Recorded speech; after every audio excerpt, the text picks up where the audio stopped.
subax wanaagsan daawada halkan waa janalka xulashada wararka waxaad ku soo dhawaataan wararkii ugu dambeeyay ee Soomaaliya waa subaxnimo Jimcaha 3 bisha Abriil 2022 qodobada xiisaha badan daawo doonto subaxnimadana waxaa ka qayb noqonaya magaalada Muqdisho xaaladeedu ay si cakrimayso maadaama jidad muhiim u ah shacabka iyo socodka gaadiidka dadweynaha oo ciidamada mucaaradku ay sii korayaan hadaba goobaha ay sii xireen iyo sidoo kale caratuurada cusub ay sameysteen ila dhaqaaqa ciidan ee ka soconaya magaalada Muqdisho caasimada Soomaaliya ayaa daawo doontaana sidoo kale xogo ku saabsan wada hadallada socday ee lagu doonayo in muranka doorashooyinka lagu soo xaliyo iyo muddo kordhinta kulanka sabtida iyo habalheynta taagan xilli mucaaradku ay diidan yihiin in ciidamada Muqdisho ay ka bixiyaan farmaajo oo markaan damacsan qorshe kale oo halistiisa leh waxaana mucaaradka waaga uu ku bari rabaa iyadoo laga cabsi qabo in markale Muqdisho la isku farasaaro dhanka kale Axmed Macalin Fiqi oo ka mid ah xubnaha golaha wasiirada Galmudug waxa uu sheegay in teendhada Afisiyoni shirkii ka soconayay shirkan uu ka duwnaan doono isla markaana hoggaanka shirkaasi loo dhiibayo qof doorashada dalka ay ka go'an tahay qabsoomideeda qadarna waxay ergey dhexdhexaadina u soo diraysaa Soomaaliya kaas oo lagu wado in horaanta toddobaadka fudud lagu soo hayo magaalada Muqdisho in lagu soo gaaro hadaba ergeygaasi iyo sidoo kale xogtiisa oo faahfaahsan wada hadaladii hore oo kaga qayb qaatay kama marna sidoo kale Abdullaahi Nuur Colombo oo kamid ah aqoonyahanada Soomaaliyeedna farmaajo saaxiib dhow yihiin ayuu habal dardaran ah hawada u soo mariyay isagoo tusaale u soo qaatay hadal hadda koor Maxamed Siyaad Barre uu yiri ganacsadii weynaa Cumar Gani Allah u naxariistay hadaba hadalkaasi muxuu yahay waa dahmo doontaan hadii tahay markii ku wareyso channelkan soo booqato fadlan subscribe noo saar muuqaalka la gareey gambaleelkana furo mahadsanid ayaan ku raacinayna isku soo noqod wanaagsan waxaan ku bilaabayaa magaalada Muqdisho ee caasimada Soomaaliya xubnaha militariga ee jooga ee mucaaradka taageersan isla markaana ka soo horjeeda muddo kordhinta labada sanaha ee baarlamaanka uu sameeyay 12 bishan aan ku guda jirnay Abriil ayaa waxa ay sameynayaan caratuuro cusub kuwaasi oo saameyn ku leh dadka iyo gaadiidkaba maadaama wadooyinka ay xirayaan gaadiidka dadweynaha iyo bulshaduba ay isticmaalaan xaafado kamid ah degmada Yaaqshiid gaar ahaan aaga Fagax ayay caratuuro ka sameeyeen marka laga soo tago laamiga wadnaha oo ay ka jareen halka loo yaqaano bismillaahi u dhow isgoyska Fagax ee magaalada Muqdisho xaafadaha ku teesan labada dhinac ilaa iyo 5 jidcade ayay caratuuro dhigeen waxaana ku adag dadka in ay isticmaalaan iyagoo halkaasi sidoo kalena caratuurka gadaasheed soo dhigay askar iyo sidoo kale gaadiid dagaal oo ay ka mid yihiin beebayaasha ciidankii cadibilyaal ay ku xiran yihiin qoryaha dhishiikaha loo yaqaano arrintan waxay sii muujinaysaa in magaalada wali ay ka jirto xiisad dagaal isla markaana laga baqdin qabo in bulshadii hore u qaxday iyo bulsho kale la mid ah magaalada meelo kamid ah ay ka qaxaan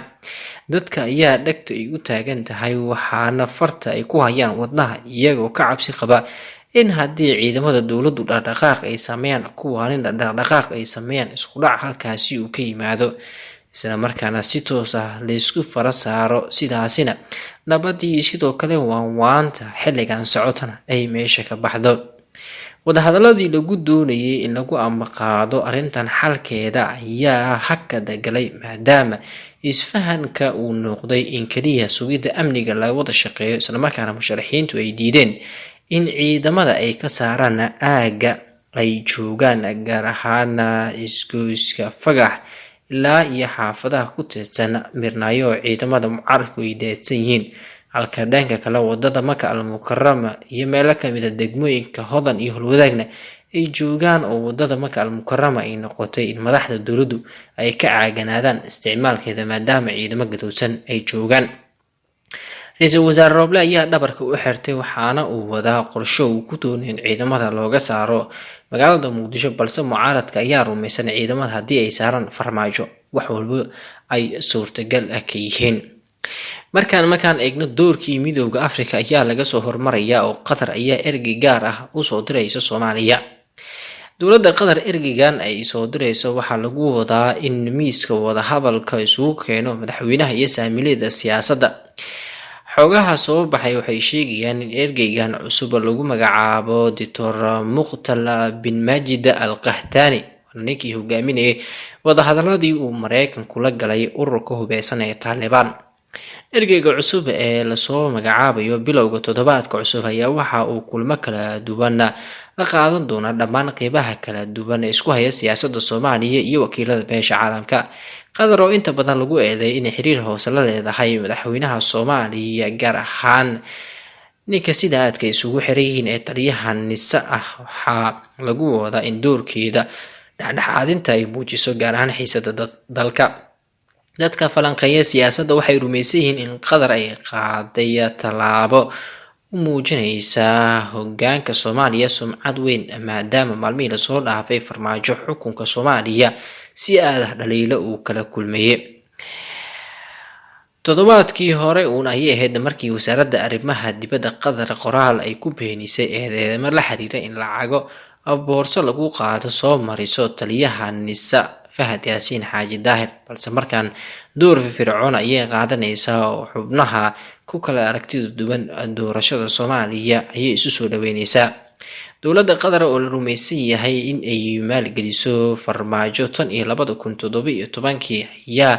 markaana doorkeeda doonayso in sidii doorasho Soomaaliya ay kaga dhici lahayd, waxaana beesha caalamka iyo mucaaradkuba ay u muujinaysaa in aysan taageero u haynin farmaajo, balse ay doonayso in Soomaaliya nabadeeda ay waarto, sidaasina doorasho dalka ay kaga qabsoonto. haddaba arrimaha quseeya wadahadalada iyo shirka lagu wado inuu furmo marka aan baaqaadnana Axmed Macalin Fiqi, wasiirka amniga Galmudug kana mid ah golaha shacabka, waxa uu su'aal ka keenay qaabka madaxda ugu laabanayaan teendhada Afisyooni. wasiir Fiqi waxa uu sheegay in marnaba aan la aqbali karin in sidii hore loogu noqdo teendhada, maadaama uu doonayo in hoggaanka shirkaasi uu madax bannaanaado, gaar ahaan cid si gaar ah u maamusho loo baahan yahay, aan loo baahnayn ciidan gaara kale doorashada. qoraal uu ku baahiyay bartiisa Facebook ayuu ku sheegay in loo baahan yahay in talada doorashada iyo shirka teendhada Afisyooni ay musharaxiinta u tagaan tartanka doorashada ay isla markaana sidaasi loogu ambaqaado. waxna qoraalkiisa uu ku bilaabay talaba dalku waxay la mid noqotay miino gacanta ugu jirta cunug yar oo kale, kaas oo si joogta ugu ciyaaraya marka uu doono korkeeda garaacaya. cunug yar aqoontiisii aqligiisuba ma siinayaan inuu garto waxa uu ku ciyaarayo ama garaacayo in naftiisa ay halis gelinayso. qarniga 21aad dal 30 sano dagaal ku jiray, dowladnimadiisuna ay kabkab tahay, nidaamkiisa siyaasadeedna lagu qaybsado qabiil ama 4.5. ninka leh taladiisa ayaan xoogayaa, wixii iga hor yimaadana waa xasuuqiyaa, waxba kama duubna cunugaas yar ee halista gacmaha ugu jirta aan ka warhaynin. talaba doorashada iyo teendhada Afisyooni sideedii hore laguma noqon karo. hoggaanka shirkaasi waa inuu qabtaa cid aan doorashada dan gaara ka lahayn, musharaxiinta masaafo isla egna ay u jirsadaan. hadalkani lama oga cidda sida gaarka ugu turaya, balse waxaa la fahansan yahay Axmed Macalin Fiqi inuu ka mid yahay xubnaha sida aadka kaga soo horjeeda fikirka madaxweyne Maxamed Cabdilaahi Farmaajo. markan waxaan eegaynaa qormo xasaasi ah oo ku saabsan saaxiibkiiyo mar maqal, kaas oo lagula hadlayo madaxweyne Maxamed Cabdilaahi Farmaajo, waxaana qormadan qoray Cabdulaahi Nuur oo Colombo. waxaana qoraalkiisa uu ku bilaabay: saaxiibow, taariikhdu waa iscelinaysaa, ayaan ku xasuusiyo dhacdaan xasuusteeda ka goyn. allaha u naxariistay ganacsada Cumar Ganay oo madaxweyne Maxamed Siyaad Barre allaha u naxariistay saaxiibay ahaayeen muddo 50 sano ah, ayaa madaxtooyada ugu tagay Maxamed Siyaad Barre markii ay Muqdisho xabadu ka bilaabatay December 1990.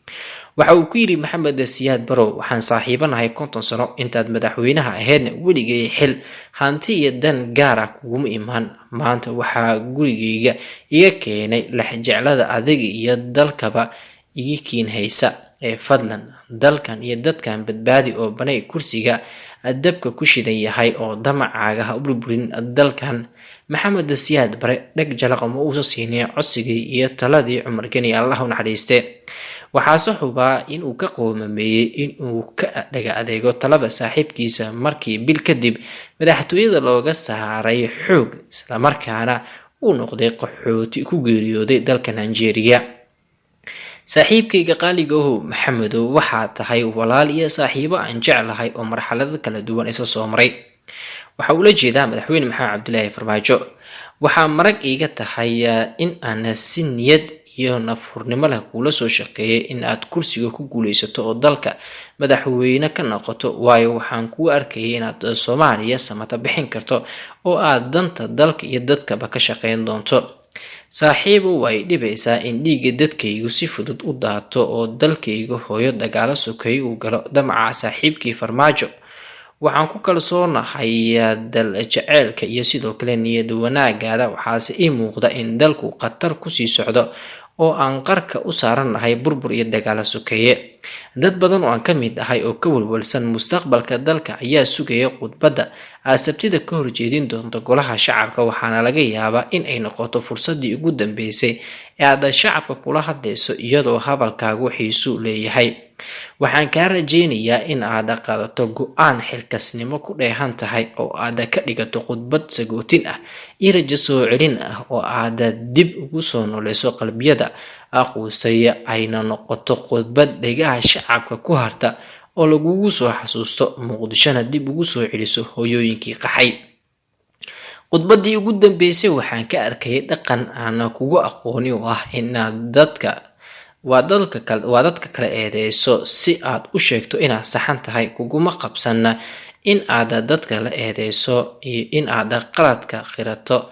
balse qalad qirashadu waa gobonimo. Waxaan kaa filayaa in aad fursadan uga faa'iideysato in aad shacabka Soomaaliyeed ka raaligeliso qalad kasto hadda ka dhacay ama aad sameysay intii aad masiirkooda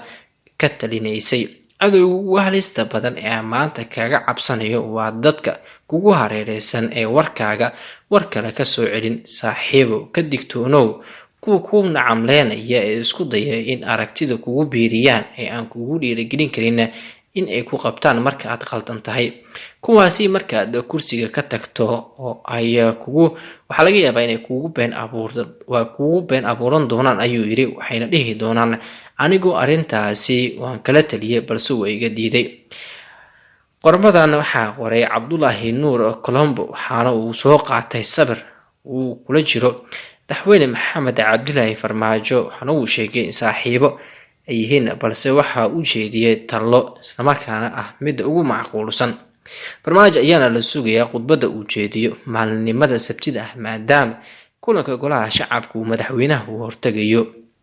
Guud ahaan warka subax ee channelka xulashada wararka waa nageynta. waad ku maasan tahay daawashadaada. haddii tahay markii ugu horreysay channelkan aad soo boqoto, fadlan subscribe noo saar muuqaalka like gareeg gambaleelkana furo. mahadsanid ayaan ku raacinaa. intaa ku kulmi doona warceenkan oo kaleenta. nabadgelyo.